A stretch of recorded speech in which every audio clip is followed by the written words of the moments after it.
Where right here, right?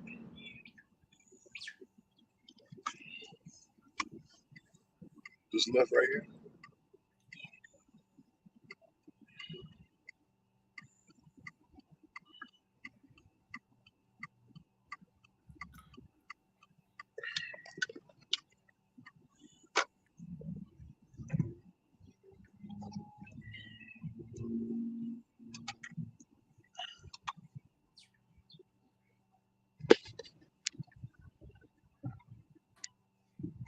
Boom.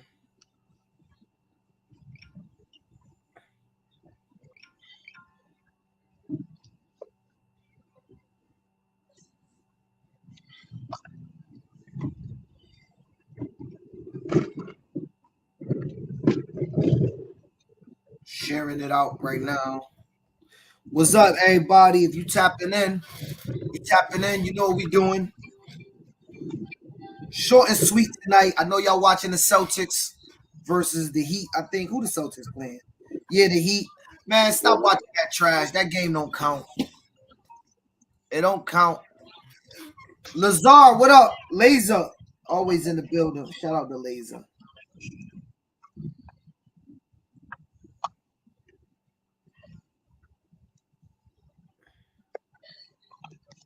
Shout out to Laser. Laser freshly in what is it? Northeast Pop Warner. Congratulations to the Roxbury Titans landing themselves. That was Laser's original league anyway. Shout out to OIT to Tito. Cuddy. Oh, what up, Cuddy? What up, Lazar? Easy. All right. You got to share it out, T. Tonight gonna be short and sweet. They can catch it on YouTube. I'm tired, man. Hold on, I gotta share it from the other phone. Tired. Man.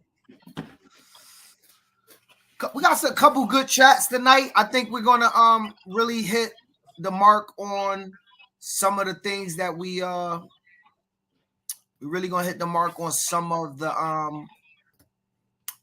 the topics I think that y'all gonna find interesting. And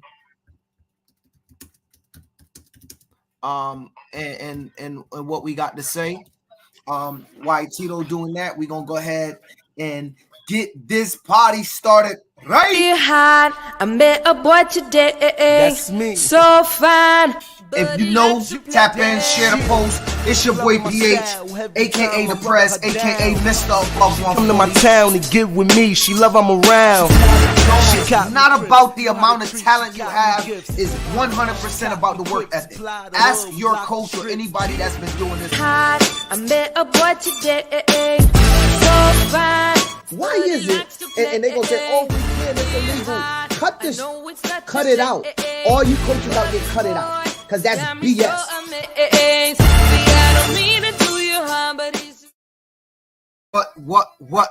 What up? Yo, it's your boy PH, the Prez, Mr. Above 140. And we are back. He's putting a beat down on them Silverbacks this week, said Lazar. Lazar's going to be putting a beat down on the Silverbacks. That's what he said. Yeah, so Tito, I want to start off real simply, and we just going to start. If you can share it, you can share it. If not, they catch it on YouTube. And we're going to start with Reggie Bush in the Heisman. So just to put things in perspective, Reggie Bush Heisman trophy was taken from him because I think it was said that he had received funds back in the day, some type of payments or something back in the day. And now with the new rules and everything that's going on, they decided to give his Heisman back to him. What do you think about that?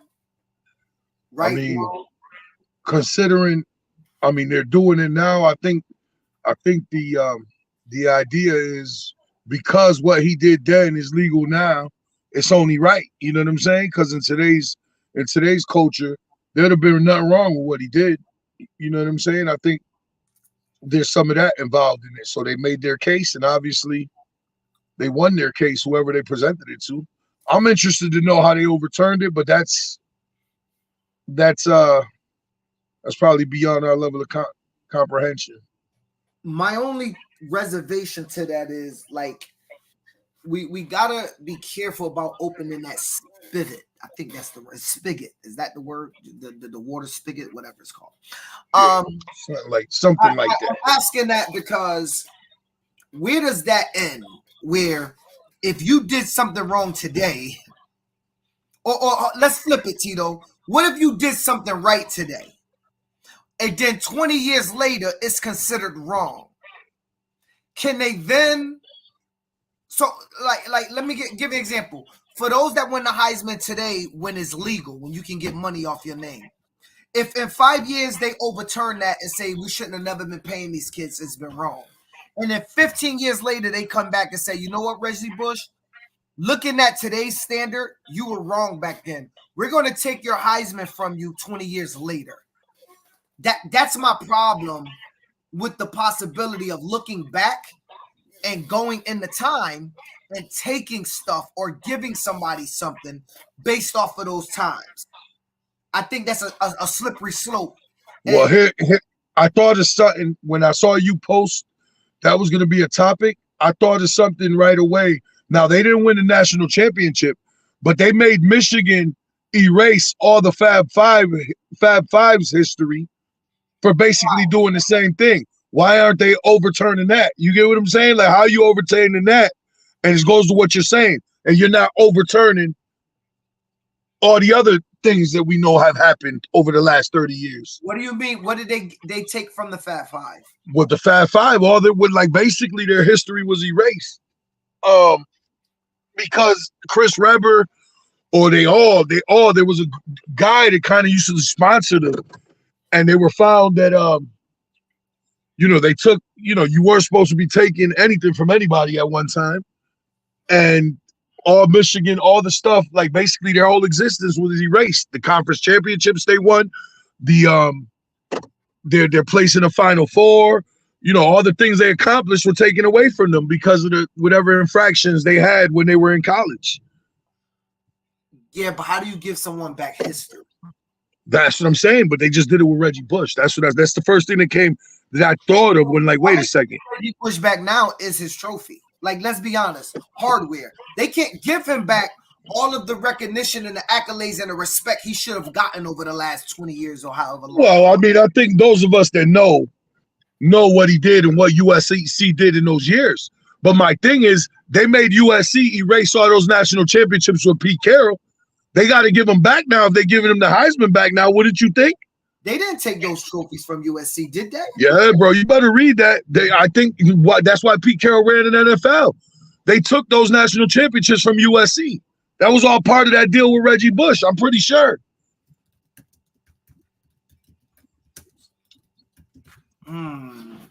Punishment. The football team was forced to vacate 2 wins of its 2004 national championship season, as well as its wins in 2015. 2015. The 2005 Orange Bowl is the only BCS national championship game ever to be vacated by a winning team. Was that Pete Carroll? That's USC. That's the USC. That's what I'm saying. Oh, wow. That's USC. I would agree. That's what I'm saying. You got to give it back. You got to give it back. Because they went down based on everything with Bush. Nobody else went down. It was just Bush that got found for taking whatever he took. I mean, I don't know all the details, but USC had to vacate that national title. Yeah, I see that. That's crazy. You see what I'm trying to say? So if you're gonna do that, that means you got to give that back. Yeah. Now, I think Pete Carroll was caught in some infractions too. You'd have to read the whole thing, but I don't know, the only one I remember. Southern California has been stripped of its 2004 national title by the Bowl Championship, and the latest consequences that had already cost Reggie Bush his Heisman and that kept the Trojans from being eligible for the Bowl in 2010 and 2011. So I think that if they gave the Heisman back, by default, they got to give them back this. That's what I'm saying. Part of the reason for getting it stripped is what Reggie Bush did that stripped them for the Heisman. That's what I'm trying to say. That okay, if you're gonna give back the Heisman, then technically, I don't think how many infractions were on Pete Carroll.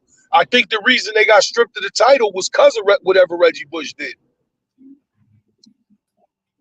That's what I'm saying. And if you're going to give him back his Heisman and say you were wrong, then you have to give them look. Right. You can't. I'm sure they have gave the other team already a national championship trophy, but I don't know no real college coach or youth coach for that matter that would take that trophy and not feel like you didn't win it. I mean, so for the other team that played you, so what your team got a check? That has nothing to do with why you lost on the football field. And so you can't tell me that they took the money and then the trophy came and they was like, yeah, you know, we won. And then what they did, pop the bottle because, you know, Reggie Bush got a check behind, you know, for some sneakers, but he still beat you on the football field. So I think they got to give USC a national title. They got to mail Pete Carroll a national championship trophy, offer him a public apology, give Reggie Bush back his Heisman. He already got his public satisfaction. He gave a statement. I think all of that should have been prepped and planned together before they had went public. This is what you was take care of Reggie Bush and not the other parts. This is what you were saying about open that spigot. Now, if we talking about that, the other situation I know of like that is all the Fab Five's accomplishments. If you can't be good for one and not good for the other, you get what I'm saying? Fab Five didn't win anything, Tito. Well, they still they were big. Give somebody back reputation, other than say we were wrong to not talk about them. But I can give you back a trophy. The Fab Five didn't win anything. They were just impressive to watch. Like they didn't win anything. Well, right? They won championships. They won, you know, they won some things. They won Big Ten championships back then. They were the best team in the Big Ten. Yeah, but I mean, the Big Michigan kept that Big Ten trophy. Now, I agree that did the Fab Five get the recognition that they should have got for being five freshmen balling the way they did? No. That might be, I could be wrong, but correct me.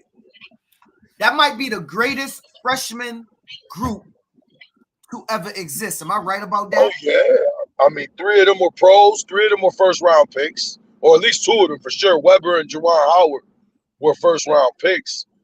And then the other 3 weren't. I'm talking about college team.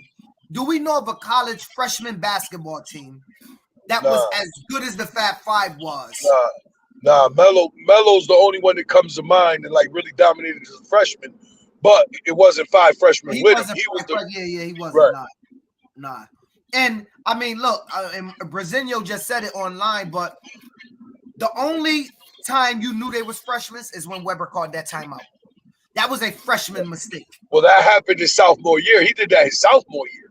The freshman year, that happened his sophomore year, and then he went to the pros. That happened against North Carolina. His sophomore year. But that's a young mistake, is my point. Right, that's absolutely. That's a rookie mistake, right? Like you don't make those mistakes. And look, I mean, people don't stay in college long either anymore. So, let me ask you this before we move on to the next topic. Overall, do you think paying these players was good for the sport or bad? Overall, nah. I think it's caused. I ain't talking about right versus wrong. I'm talking about good versus bad. No, I think it's good. It's caused an imparity imbalance, and the ones with the money, the blue bloods, like what they like to call the blue bloods, they're gonna get all the players, and I think that's what Saban's frustration was.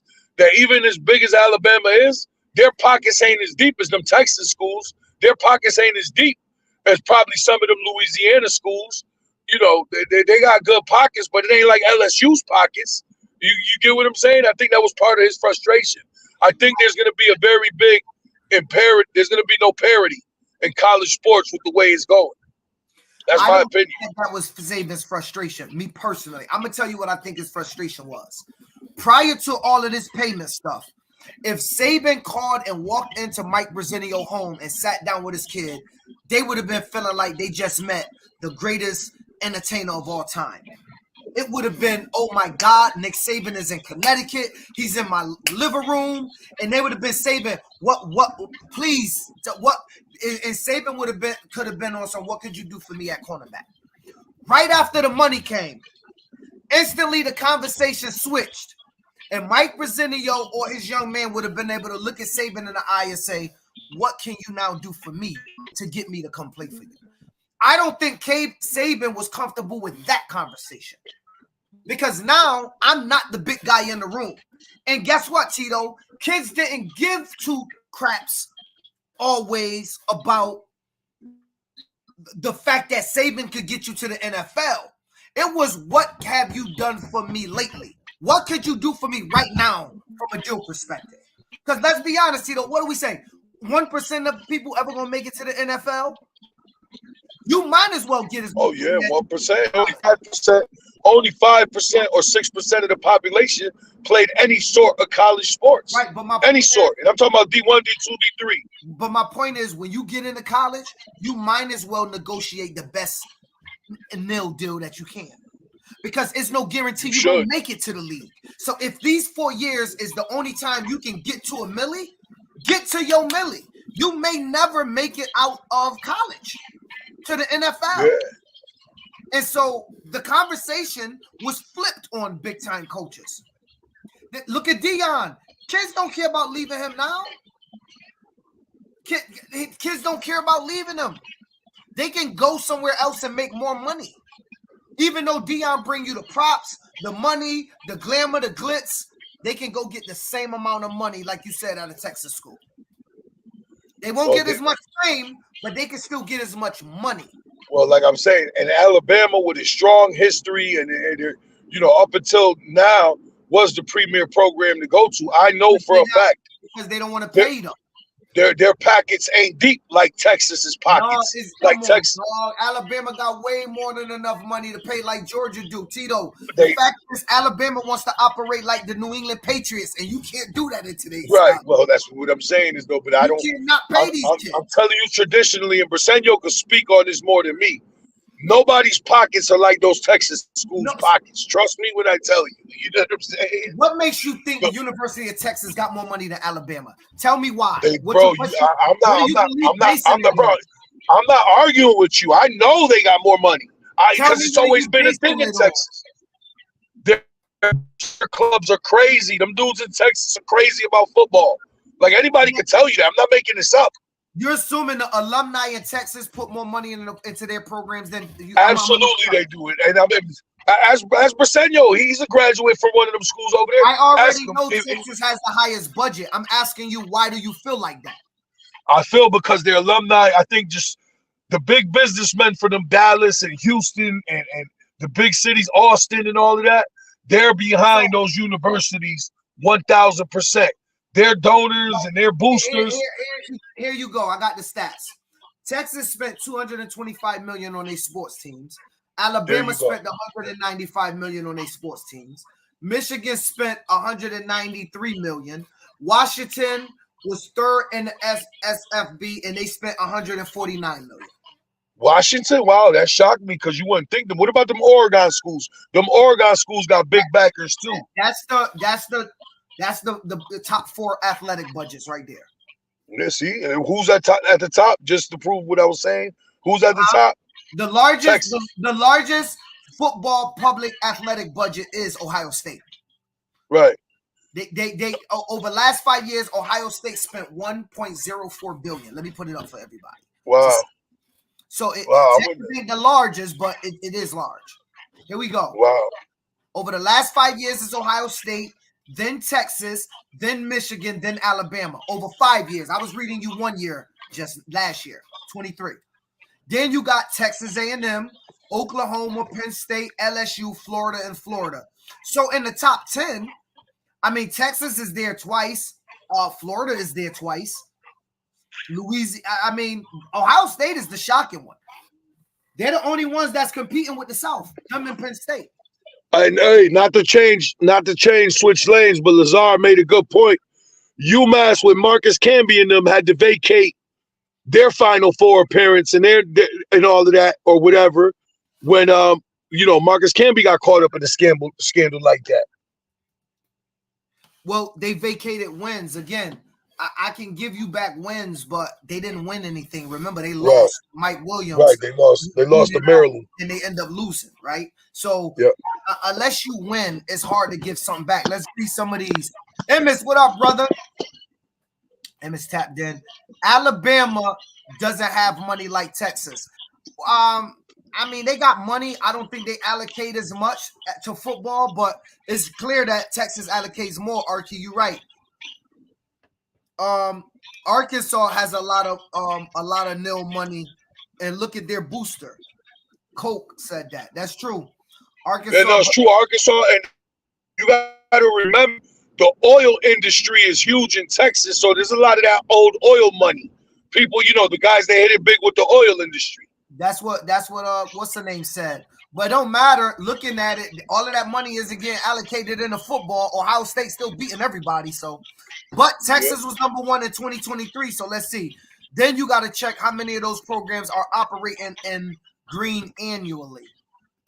That's true. Yeah, that's AD funding. Texas alumni funnel is so much more money. Maybe. Let's see who has the highest now there. The best New England podcast in New England, said Mark. Shout out to Mark. The best New England podcast. He said it straight from his mouth to everybody else. Give him a hand. We're going to shout out his program because we're doing good things in the spring. Tito, we were talking about NIL. Who has the largest NIL deals? Who you think? Texas again? NIL now, because didn't Dion land a whole bunch of NIL stuff? There might be some sleeper names on that. I'm interested to know what the stats is on those, though. I can't off my head tell you. I would think, though, Dion's got to be in the mix there because a lot of people chased him, followed him to Colorado, and he got a lot of money for some of those guys like his son and Hunter and some of them other dudes. So I'm interested to see. To say that the largest NIL deal, I believe, let me get this right, is Shedeur Sanders. Yeah, that's what I'm saying. Right here, let's go through it. Top 10 NIL deals. You have Shedeur. He's getting $4.8 million. That's crazy. He don't even gotta play in the NFL if he gets that again. Archie Manning, 2.8. That's off the name alone. I don't think that's attributed to Texas. I think that's attributed to the Manning family. Caleb Williams at 2.7. That's impressive, I think. Caleb. Now remember, the first 3 was quarterbacks. Travis Hunter, again, in the top 5. We got two from Colorado. Michigan quarterback, 1.4. Millie. That's pretty good stuff for these kids.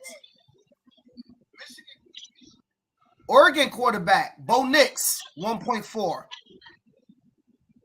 Texas A&M wide receiver, 1.3. I'm surprised in that. I ain't gonna lie. Congratulations to the young man. Michael Penix Jr., 1.3.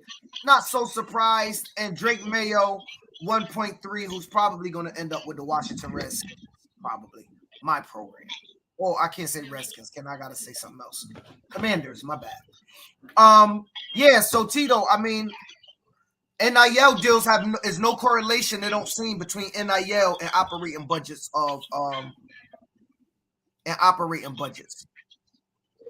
Brazinio said the Giants are getting Mayo. Yeah, right. I hope y'all do because I want Caleb Williams. All right, Brazinio also said Archie Manning, and I think it sounds like it could be true. Archie Manning donates his whole 2.8 NIL deal to his he donates his whole NIL deal because his family's loaded. I can see him doing that. He don't need the money. Yeah, I don't know if that's smart though. I wouldn't do it because you know what? That's a whole different conversation. Forget it. I mean, he's sitting probably on a Billy out there in the Manning family. I mean, I think they got oil rigs and all type of crazy stuff. Right? Like, I mean, him donating 2.8 ain't the same as me. Right. I mean, I get it, but still, it's still 2.8 million, bro. He earned it. I mean, whether as part of the deal with Panini America, they was able to auction off a Manning the 5-star donated all of the proceeds from the. Well, last year that was, I don't think that was true. They donated proceeds from the sale of the Manning card, which was $102,000. Let me see. Arch Manning. I don't know if that's true, but let's find it.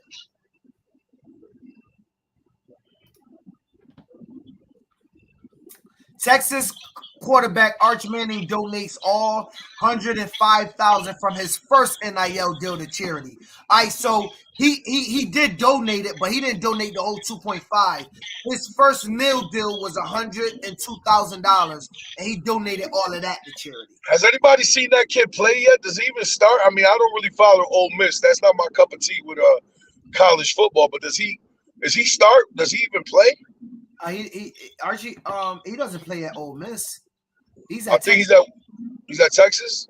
Yeah. He starts? No, I don't think he started last year. I think he was red-shirted, if I'm not mistaken. Correct me, am I wrong, y'all? He's a backup. Yeah, he's a backup. So this is what I'm telling you about Texas. You could give the dude that's not even touching the field 2.8. Like, I see what I still think. His last name. He's not getting that from the college. Everybody want to be associated with the Mannings in Texas. Are you kidding me? Yeah, but they're not from Texas. They're from Louisiana. I mean, they're from Mississippi. The name Art Manning in Texas is freaking. They gonna have a Manning statue soon. Come on, dog. You don't know how much weight the Manning name hold in Texas? Yeah, no, but they're not from Texas. It just shocks me that Texas would give him that type of money, and he's not even starting. But whatever. That's, like I said, that's a different conversation. I mean, potentially, they're using that name to say we had maybe the best quarterback that ever existed came here. Which you could potentially argue Peyton Manning is one of the GOATs at quarterback. I wouldn't say he's the greatest ever. Yeah, but he went to Tennessee. That's what I'm saying. I don't understand the connection with Texas and the Manning. When Eli went to Ole Miss, Peyton went to Tennessee, and the father played at Ole Miss too. The original Archie Manning. Yo, my cousin lived in Dallas. He said, and maybe it's because of Archie. He said the Manning name in Texas is huge. Yeah, I don't know. And my cousin is an Alabama fan, by the way. He is not a Texas fan. We hate Texas fans. Not like hate, like want to beat you up hate, but we don't like y'all very much. Okay? We don't like y'all very much. Don't tell Brazilio that shit. That dude's die hard. Brazilio already know it was war. He already died hard. Yo, I tell you, he went to the Nike clinic when what's his name was there? When Sarkisian was there all decked out with the Texas shit, helmet and everything. The helmet and everything. He went with a helmet on. He didn't go with a helmet on. He brought his helmet. He brought his UT helmet to the clinic, the Nike Coach of the Year. All right. So let's move on. I got another question. Now, this question is a little spicy, y'all. It's gonna cause controversy, but I'm gonna ask it. Is it time to start having a conversation, Tito, on if your program has the funding? Is it okay for you to stipend players if you want to come play for you?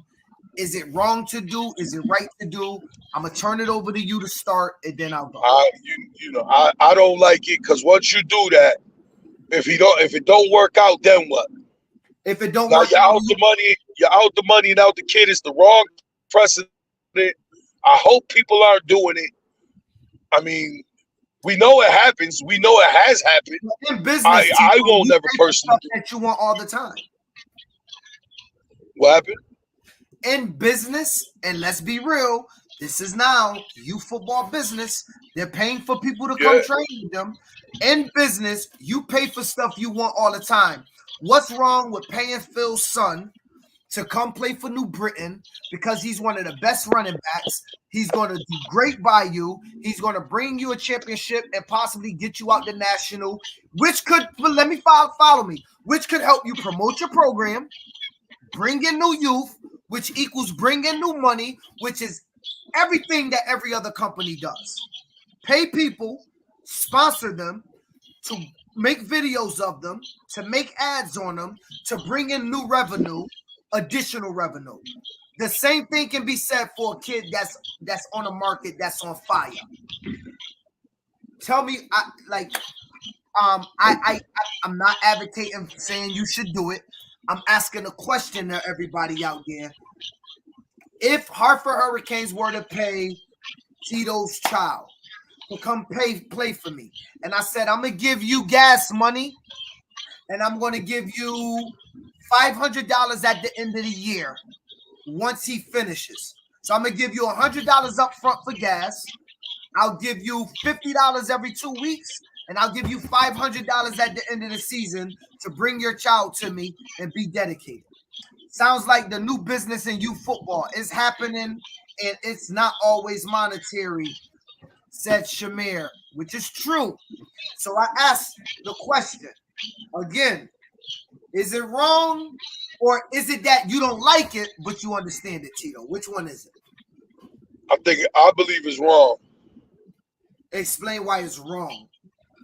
And I mean, like, well, you know what? I'm speaking from my perspective, because once you start putting money into it, now there's a lot of other pressures and other things that, you know, level of expectation becomes more.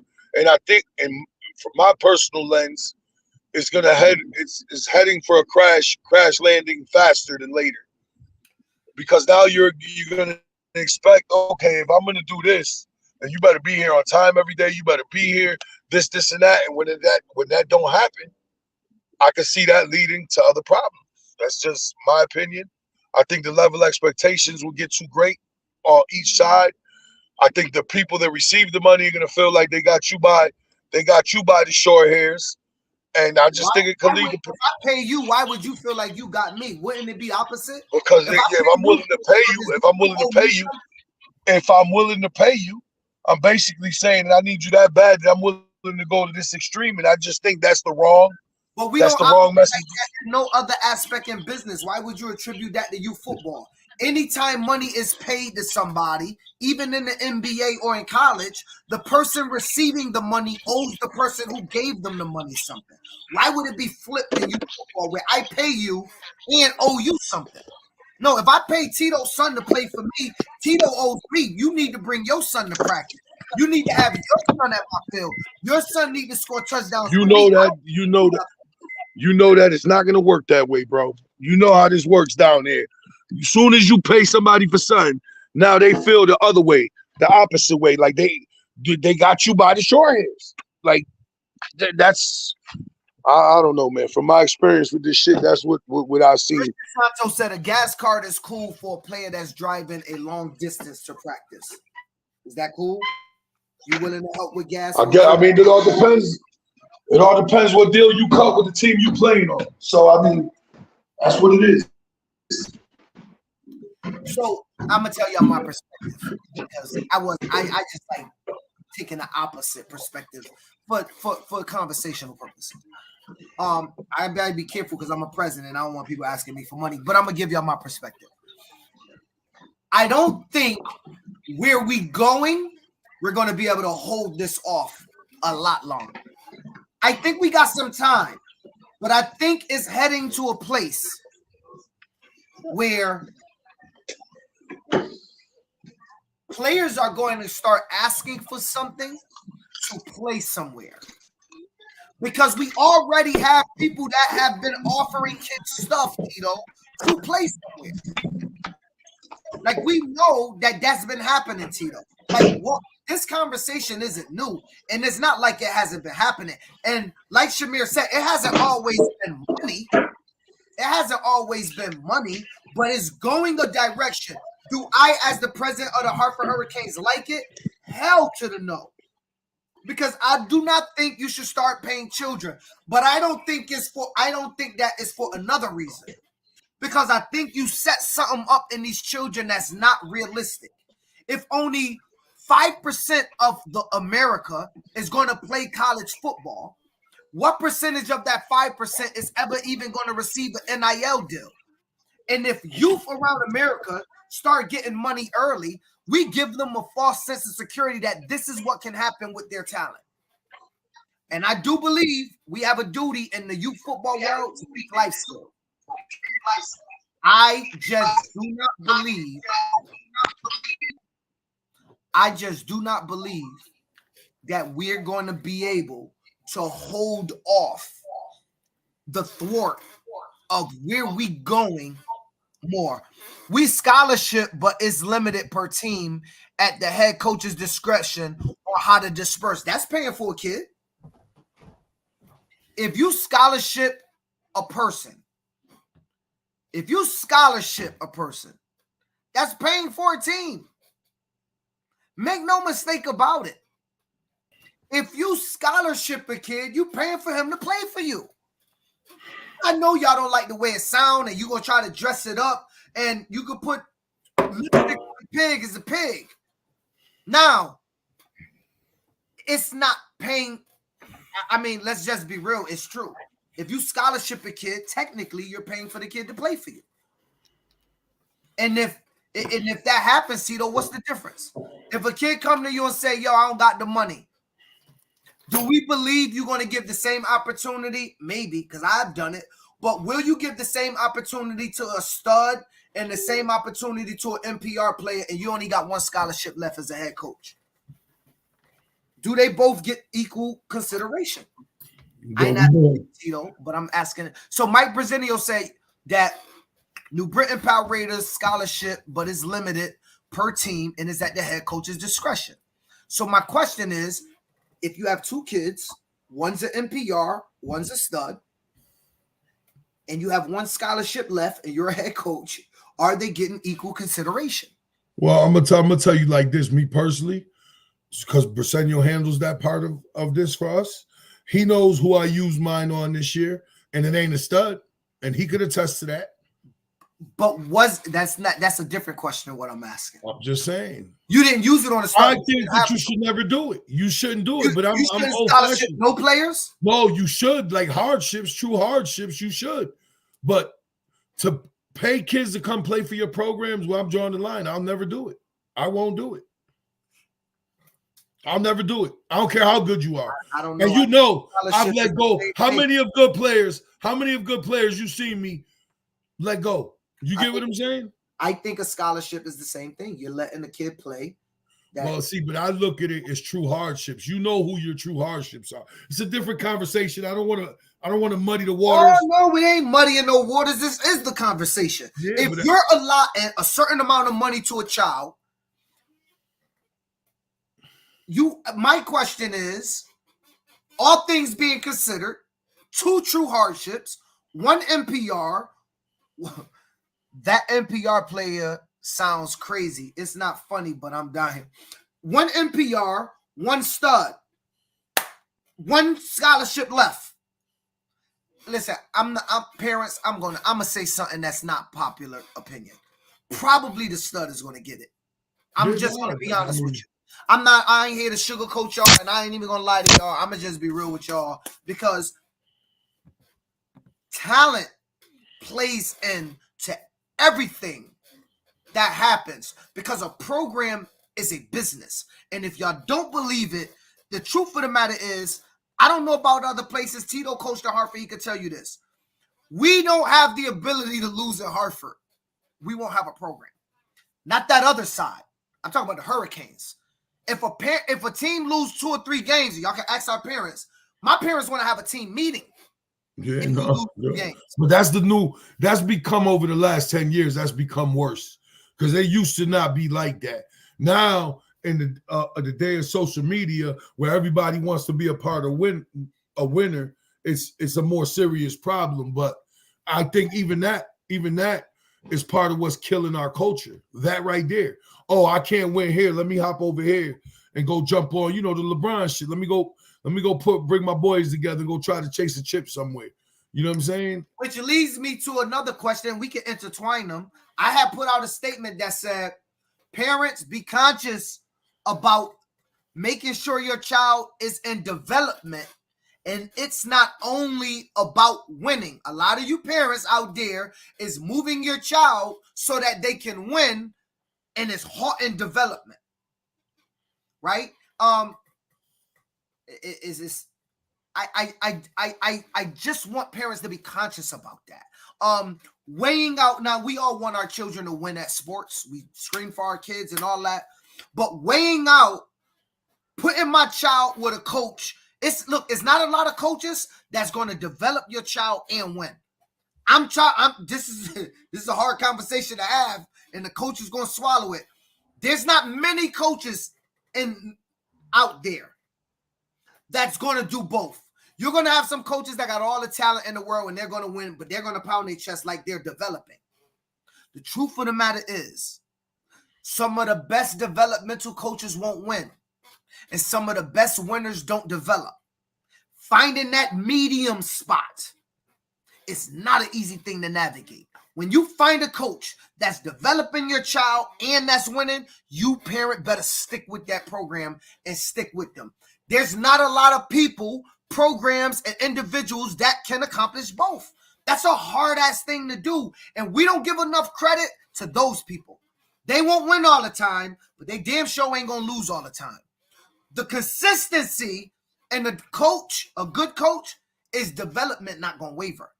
They may win, they may lose. The development of players, that's the consistent line. Nadeem said, thought we was here to teach kids. Now we pick and choose which kids we teach. Kids walk up and want to learn. Coach, and y'all turning them away. Nobody's turning them away, Nadeem. Let me explain to you what the conversation was. Maybe you saw it, my brother. The question was, when you got a kid that come to you and you only have a scholarship for one, I was putting a pickle out there, which I don't think nobody really faced.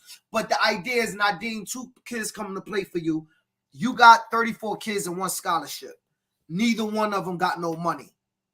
And you only could choose one. Who you choosing? Does talent play into it? The current talent, not where you can develop them to. That's all I was saying. I was saying a lot of the times, to be real with these parents, the answer is yes. It's going to play into it. Because I just think about being honest. I know a lot of coaches, and we know what the game is today. Let's not act like talent don't play a role in any sport that we do. Because it does. I mean, let's be real. NIL, unfortunately, this shit ain't equal. The talented players is getting the NIL deals. The talented players in the 8th grade, and you talk about development. We're not just talking football. Football is just our vehicle. Red Feather Fink. If you're talking about what I'm talking about specifically, I'm talking about football specifically. In the grand scheme of things, a great coach teaches all facets of life. I agree with you. I'm talking life skills, right? Leading by example. I've had it on a podcast, checking in on kids, seeing how they doing, talking to the school, being a vehicle for mom that can call you in the off season. So a good coach is a 360 deal. I agree. But specifically when it comes to being a good football coach, I think good football coaches develop kids. And Tito, you and I spoke before when we talked about we know coaches that win all the time that don't develop nobody. They don't even run real schemes. I mean, no, they know how to get their and look, they're talented at what they do, though. That's a part of coaching. I'm not sure they're talented at what they do. That's a part of coaching. Right. But, at some point, it can't be win at all costs neither. You got to teach these kids something. They got to be able to take something from you when they move on. That's what we're supposed to be doing. But we know that doesn't always work out that way. And also, let me move this forward. Because you take your talents to high school don't mean you was developing kids at youth. Tito, we know in Connecticut, there's coaches that have went to high school that you and I personally know that wasn't developing kids in youth football. No, they're horrible. But high school football is they're in Connecticut. I don't know about the surrounding states. They lack coaches so much that almost anyone can go coach a high school team. Right. Today. and get a head coaching job at that. At a freshman or JV, Right. definitely. The hours are terrible. The pay's terrible. Like, people that really love the game want to keep their regular jobs in Connecticut. And it's always been this way. Some of the better coaches are at the youth level. We know that because nobody wants to deal with the BS that comes with the high school jobs. We know that. Well, it's political, number one. But number two, unless you're a teacher or you work third shift, or it's hard to get out at 2 o'clock, 2:30. Yeah. Most people aren't available at 2:30 to coach. Most people are not giving up their $100,000. Most people, if you make plus $80,000 a year, you're not giving up your day job to go coach high school. I mean, you'd be crazy in this current climate to do that. I mean, but most people aren't going to give it up to do it. They're just not. I'm not here to say high school coaches aren't talented.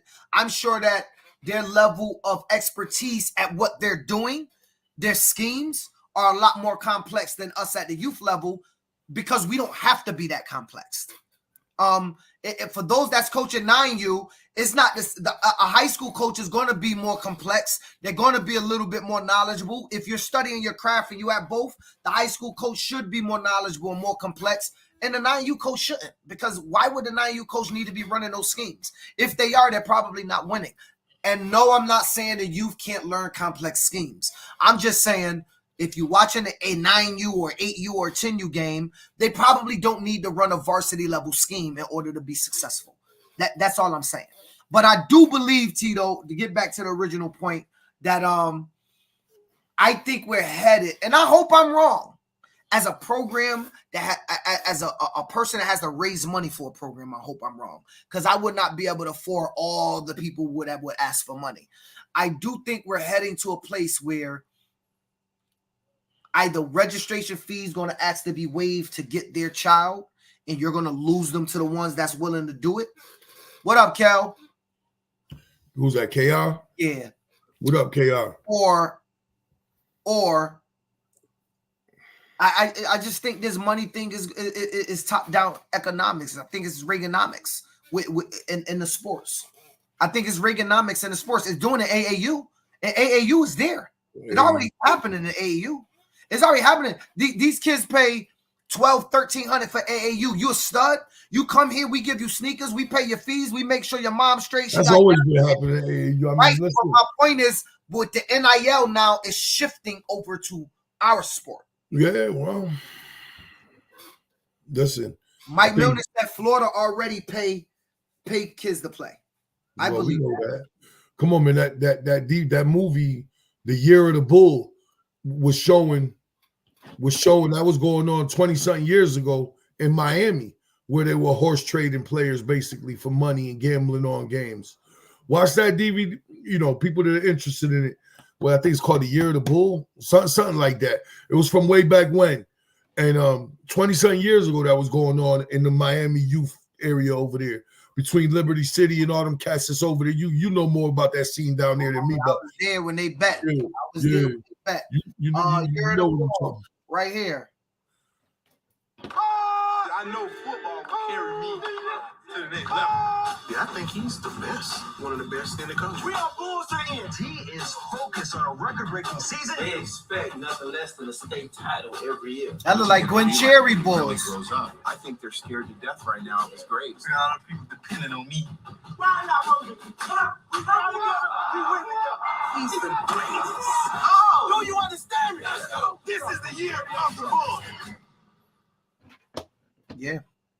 There you have it. You want to watch it? There you go. You can watch it. Year of the Bull. They look like Gwen Cherry. Are they out of Florida?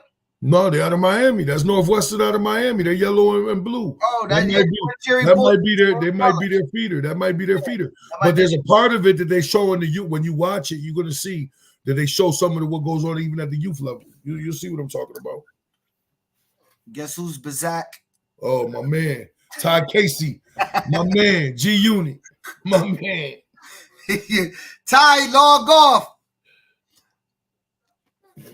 He was on the phone with a coach from Florida. He's not going to say the name. The kid asked the coach, she needed her light bill paid and need gas to get to practice. Well, we know that goes on. I mean, we heard of a case of that going on in Connecticut. We know that happens. It's definitely happening. Question, Sean Noble asking everybody. How long do you allow a coach to be on the level without winning a chip? For me, I don't have no required to win a championship. My bigger thing for me is if you're doing right by the youth and the program, and you not breaking the program policies, trying to be funny with the money on the side and doing your own thing, and you following the policies, you could coach for us forever. There's no requirement to me to win a championship for us. Go ahead, Tito.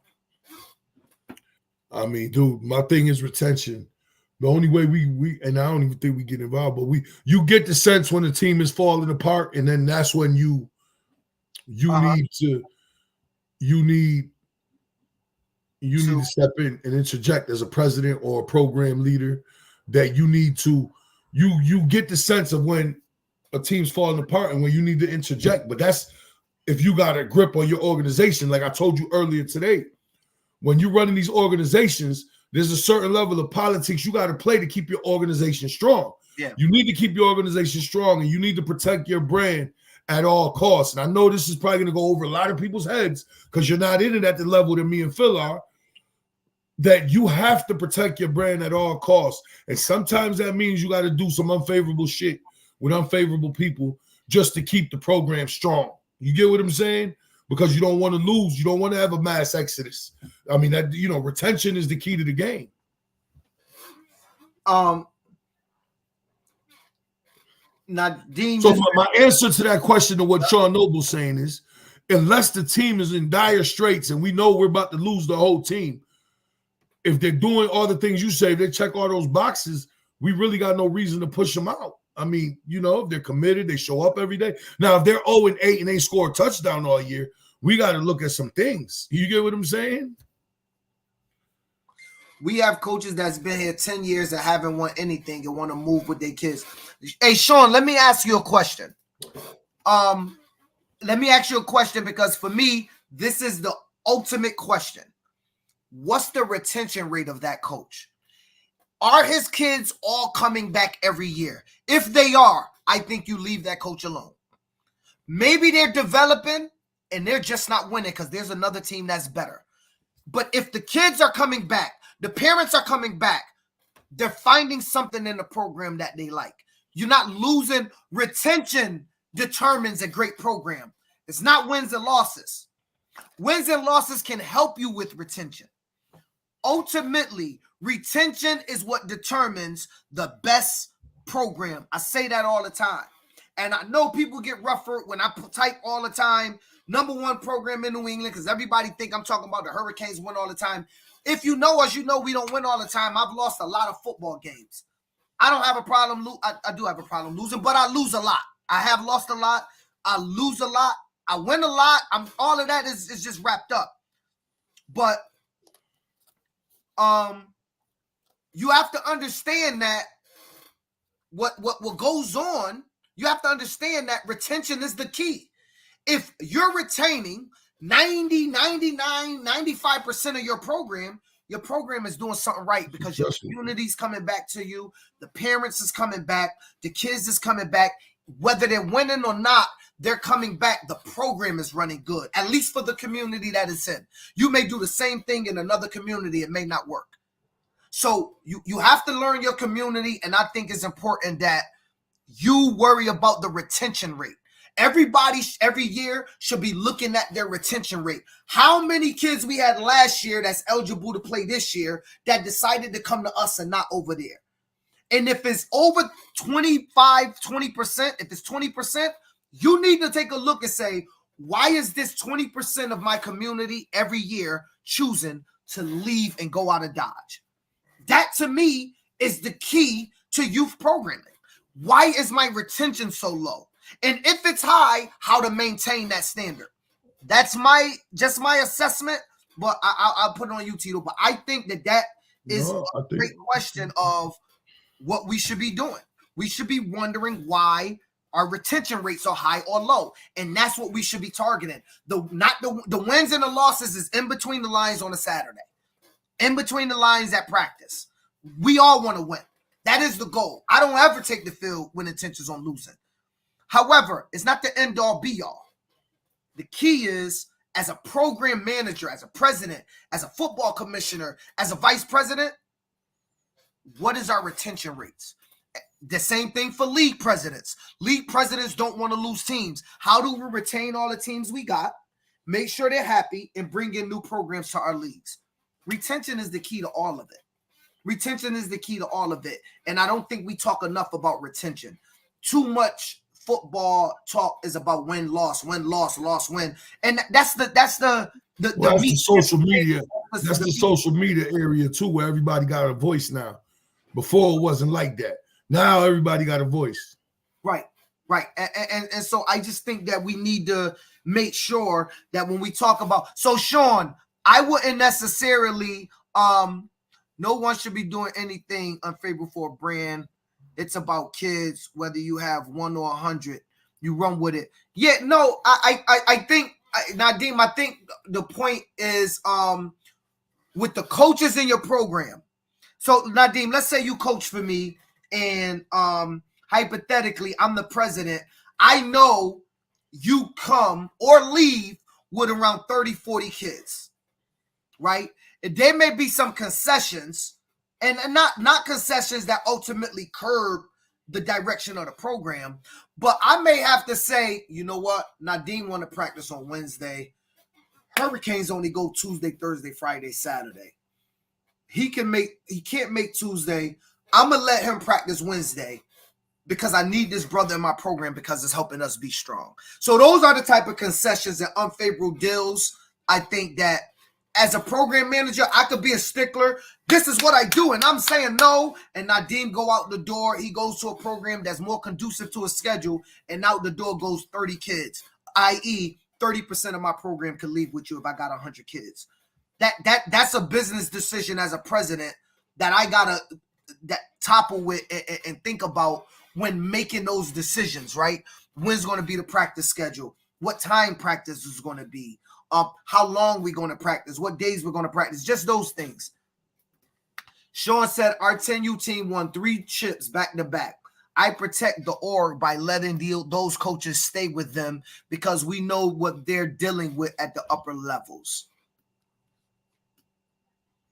Is it off topic saying a lot of programs have become very political? I see that more than a lot. No. Depends where you at. Talking about is harming everybody, Kerry, is that sometimes the politics isn't being played right at those at the top. And we're seeing the revolving door of youth, low retention, revolving door. They may have 100 kids a year, but their retention rate is low.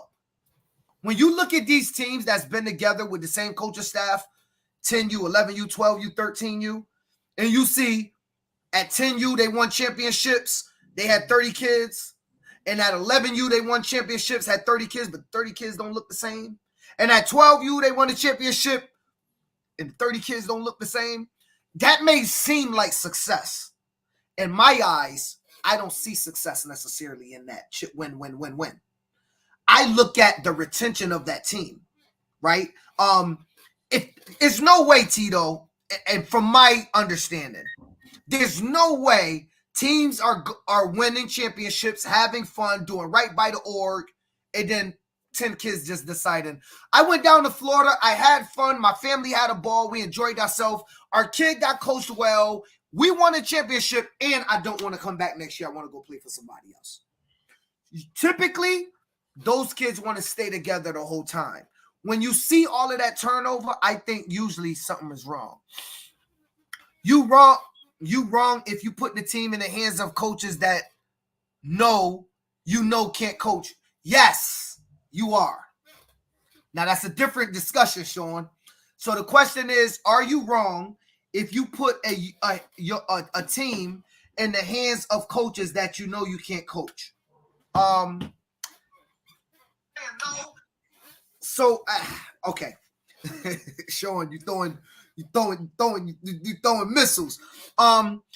When you say someone can't coach, first of all, that's relative, right? I think what you mean. Well, we all know coaches that can't coach, so it's relative. But I know what you're saying. if you know certainly a coach cannot coach, that they're not ready for a head coach position because you've been doing it and it's your program and you have a standard and you give them a team, yes, I think you're wrong.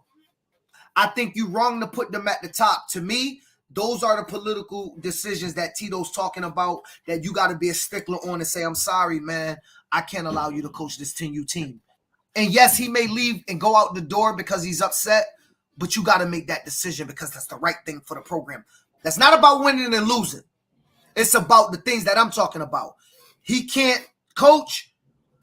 You afraid that your retention rate gonna come down? So the answer is no. It's not, oh, you can't win, right? You may have a good coach that got high retention that just don't win a championship.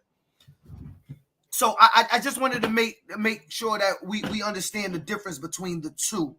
The key is a standard for coaches, right? But Gigi, let me ask you, who comes up with the standard for the program? But it's also the standard. There's levels of standards. You know, the bar is the bar. You got the program bar, then you got your executive board bar, then you got your that comes in levels as well. So the standards. There's the big standard, yes, your mission statement and all that. But then each team got to set their own bar and their own culture. That's the only way this thing works. And listen, I think that comes along, that political decision come along with it, Tito, with should that, do you sometimes make that unfavorable decision to keep that coach that can't coach for the doing what's best for the program? I'll give an example. You coached with me in 2015. We won't say no names. Those the coaches we're talking about not with me no more, but you told me a long time ago to get rid of certain coaches. Bro, you said, Phil, they're not doing you no justice. They aren't coaching. They're just here for the line. You know who's here for the platform? They're there for the Saturdays when they see everybody like, yo, look at me. Like, right. You ain't out there doing nothing. You're not out there teaching. They're not doing nothing, though. They're not teaching. You're not teaching nobody nothing. You out here for the limelight. Like, those are tough decisions too, because then now that comes, we both have lost friends over this. You know what I'm saying? Like, when you were sitting at the top of this, like everything else, when you got to make a decision that's best for the brand, you protect the brand at all costs. And sometimes that means you got to tell your boy to kick rocks. You know what I'm saying? Like, it's like that.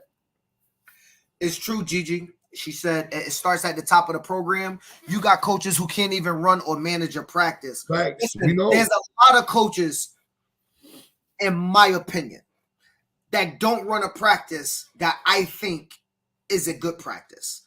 I'm talking about the structure of it. Now, those coaches still win, and I have lost. So maybe I'm wrong, but I it's a certain way that I think practice should go, and there's a lot of people I notice that don't know how to run. You have a standard. But what I don't do, me personally, I don't push. Let me say this right. I don't push my football standards on my coaches, though I hold them to a standard. I don't hold them to my standard, if that makes sense. I'm just trying to get some feedback. I got it, but we all got those guys. I mean, 10, 15 years. If they've been there 10, 15 years, hold on, I got a quick answer to that. Yep. If they've been there 10 to 15 years and your board has allowed them to be there, obviously they're checking the boxes other ways that they've been there that long. I mean, for somebody to give you that type of service, they couldn't be all bad. I understand that when you're a young coach and you come into this, you all think you know more than all of us and you could do better, this, and that. But if somebody's giving up that type of time, you got to keep it into consideration, especially if the program has remained strong. Now, if the program is barely hanging on and then changes have to be made. But if somebody gives you that type of service, you can't just part ways with them, especially if it's good service. Now, it may not always mean winning, and I think that's what Phil's alluding to about when it comes to the program. That may not always mean winning. But if the program is strong, I wish there was an example we could give about what a program that is. I don't want to call nobody out, neither embarrass nobody. But we know programs that are very strong that haven't won in years. I will. I'm gonna give an example. So I had a junior Pee Wee coach or 10U coach, what we call now, in our program, who was a coach for many, many years. Would always go very good, undefeated before a 3-year span. He ran up against Mount Hope, and Hurlin beat him and put him on the clock every single time. And on the third year, he was second in the state, and New Haven came into town on a Tuesday night playing game. And clocked him. I know who and clocked him, right? And beat him. Embarrassing. All of my parents no longer wanted to play if they had to play for that coach, not because he lost, but because they did not feel he was taking the game serious enough and didn't want their child under a coach that they felt cared about the game more than the coach. That coach never coached for me ever again. I never fired him. Other stuff happened. But those type of situations, I was moving him though. Yeah, I was going to say, you were demoted. 100% moving him. Right. So a different. He could no longer be the head coach. I was getting the new head coach to operate it. But I was doing what Gigi is saying. That's why I'm saying it. Is it possible to pair them up with coaches who can get them to the next level? What I did was, I took a coach that I knew was a head coach, that I knew how to talk to parents, that I knew how to let the parents know, here's the Hurricane winning philosophy. We bark, we pop our shit, right? I wanted him to lead the team and put that other coach underneath him. He just couldn't be at the forefront no more. I could not have that coach leading us because that coach no longer represented to our community what they wanted in our kids. For that, at least for that group. As the forefront. Nobody had a problem with him being under somebody, but they wanted to see a different face. Me knowing my community and hearing what's going on from my constituents, we got to make it happen.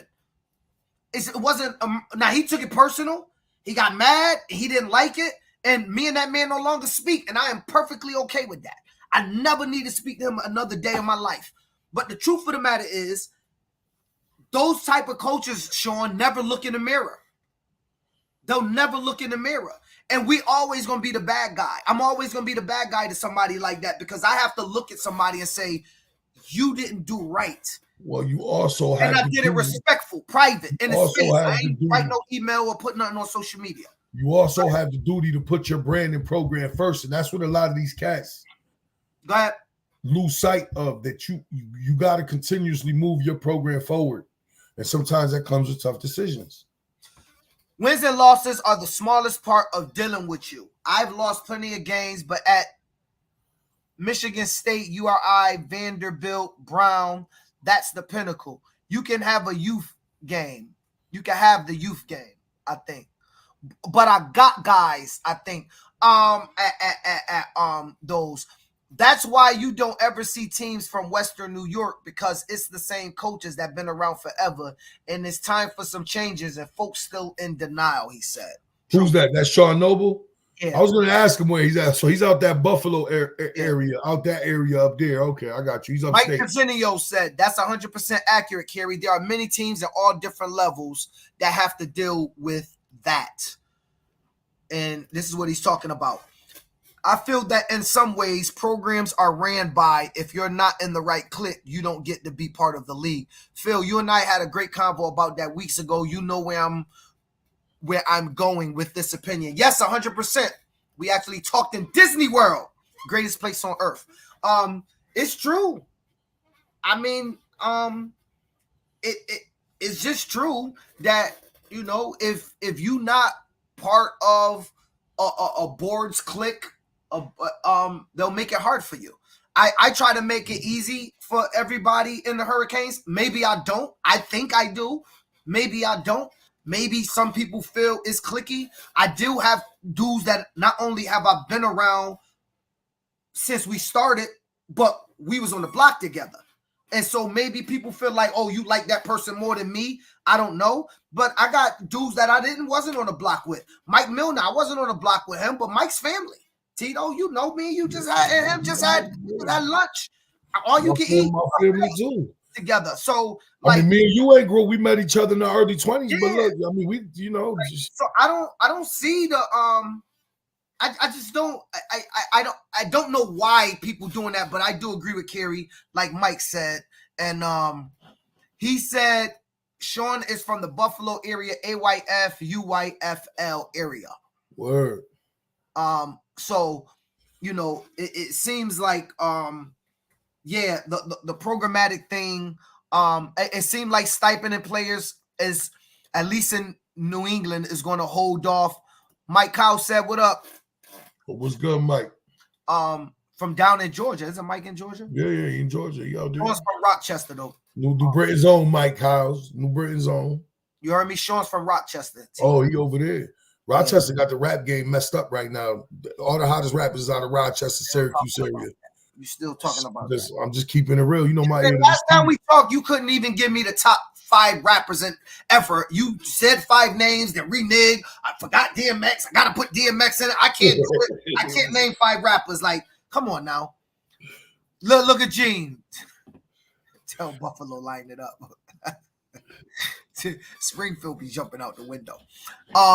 Yeah, so I think at least looking at the question and the feedback in New England, it don't look like what's the last topic, player? Will be nowhere, no time soon, at least on our agenda, which potentially could be a good thing. If we wanted to be a good thing. So Tito, well, we talked about another topic. We intertwine with focusing on development, whether one is better. Trying to intertwine those two. So let's talk about gossip. Let's gossip a little bit, bro. So I got word today that we was talking about Naugatuck, a new program possibly starting out in Naugatuck. We heard.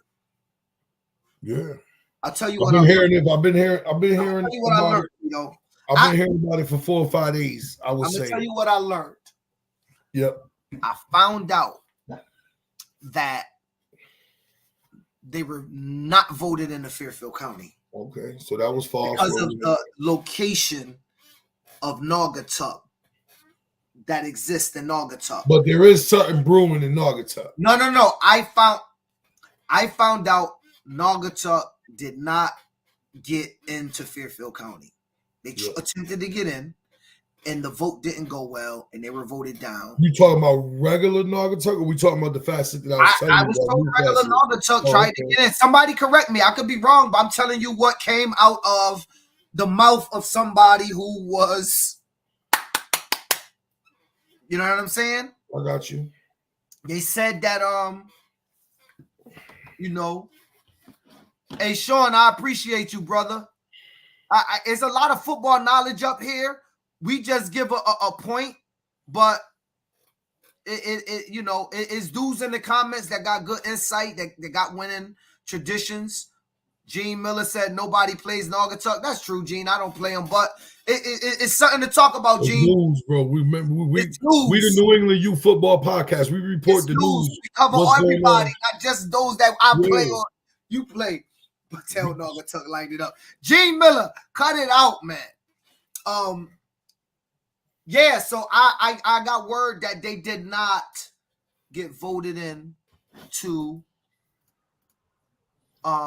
Fairfield County. Good. So there was rumors, speculation. It's all good. It's been floating around out there. I got word that they didn't get voted in. I think that's big news. That tells me that Fairfield is not everybody. But yo, Tito, before we go, I want to give a shout out to the Rhode Island Kings. So if y'all remember, during the fall, I was talking about my man Mark and the team that he had out in Rhode Island, that 14U team. Well, they're still small community. They're in your league, Tito, the NEYT. I think. Yeah, we were supposed to play them week 2. Somehow that didn't happen, but whatever. Oh, for real? Oh, well, they doing good things, and hopefully you run into them. I shared the video with you, Tito. That was the video I shared with you. They had a game week 2. No, they played on a Wednesday night, though. Somehow they were off. That was a Wednesday. Don't even get me going about that. Either way, I want to shout him out. Mark's a good dude. I want to shout him out. I don't know what happened with your game. I didn't even know y'all was supposed to play him. But anyway, shout out to him. Tell Rhode Island Kings line it up. I know, Gene. Tell him to line it up. Sean said, we want to play some teams from out there by weeks or even. I'm gonna be honest, brother. I would. Sean, inbox me. I could set something up. Bro. You know Rochester like 6 hours away from over here, bro. I ain't around the corner. Sean driving down here. We good. Sean, pull up at the big house. Sean, hit me. Let's make it happen. Our schedule. Sean, hit Bill up. say he going to Rochester, Sean. No, I didn't say Bill I'm say going to Rochester. Sean's pulling up at the big house. That's what I said. And before you know it, Gene gonna be in there talking about hit me up. Let's line it up. Gene, don't inbox Sean. Leave him alone. Thank you, hey Carrie. Much respect to you and your son and your husband and your is it your mom or your stepmom? Either way, much respect to her and the little baby girl. Much respect to you all. Hey, yo, Tito, I do want to give a shout out. So Cadence Sales. If y'all haven't looked at my Facebook, take a look at my Facebook. This is a kid who was playing for the Hartford Hurricanes. He took his talents over to Manchester with no beef, no malice, but he decided to go to Manchester. Either way, the young man, Tito, got extremely ill. He got extremely ill and fell sick, and he was in the hospital. He is in the hospital, and he was in ICU and all of that. So I want to send a shout out to his family. I spoke with the father. I gave him, I told him, if there's anything we could do to reach out.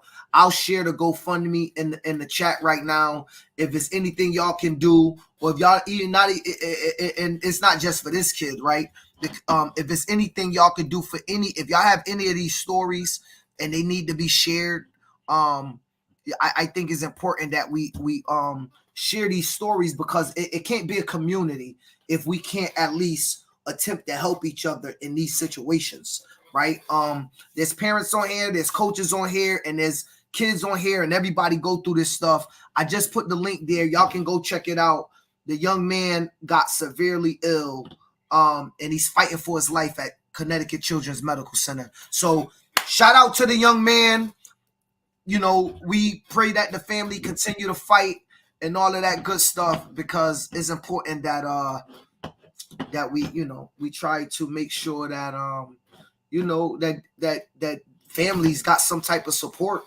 He probably have his own network, but we got to be a network for all the youth around New England. When something like that happen, if we get a GoFundMe page, it's on my Facebook, Gene. I posted it 3 days ago. I ain't trying to get you to scroll through my whole Facebook, but it's on my Facebook. So if you just check it out, you'll see it, Gene. Just a heads up. Hold on, I'm getting the picture. Oh.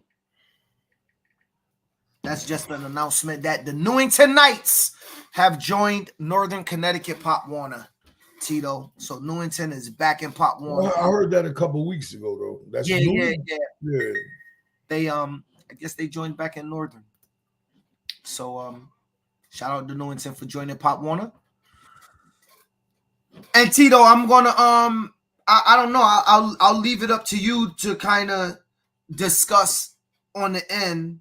We're gonna talk about the rap beef next week. I'm waiting for my boy Drake to come back out. I want to see what CB gonna go ahead back with Quavo and all of this stuff. So I like the rap beef. I think it's good.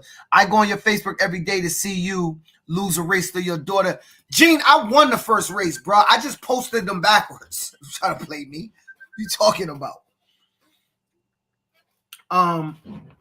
Yeah. So Tito, last thoughts. What's up, brother? I said I said last thoughts on your last thoughts on. I don't got no last thoughts, brother. What we've been talking about about paying players. I think USC deserves. I think USC deserves their national title back over the Reggie Bush thing. I mean, that's definitely a takeaway from that. I don't agree with the paying players thing, and I hope it never really affects our culture like that. But we know it's already here, and it's happening to a certain extent. And there's nothing we could do about it. I really wish more people would take the craft seriously from a coach's perspective, but those are just all my opinions. At the end of the day, I'm going to keep doing what I got to do and serve the community I serve. You're going to keep doing what you got to do, serve the community you serve, and we're going to continue to thrive. Because regardless of what nobody say, we doing it every day. You know what I'm saying? And we're at it and always trying to push the culture forward, even though people don't agree with it, but Gene Miller, we got to ban Gene. I think we got to listen to Bree and ban Gene. He said that's how you feel. Nah, it's all good, Flair. Jeez, he's silly. It's all Call good. me tomorrow so we can talk about playing. I drive a truck so we can talk. Definitely, Sean. I'm gonna hit you tomorrow. y'all can put that Make together. it work. Rochester put that versus together. James. We're Y'all gonna can put invite that G together. Miller team down since he want to play everybody. We're gonna Y'all get can G put that full together. schedule. Good luck. August Good luck with that 30th. one. All right, yo, listen. I just want to give y'all a gem, and it says, sitting silently with a friend who is hurting may be the most valuable gift you can give. I'm going to say it again.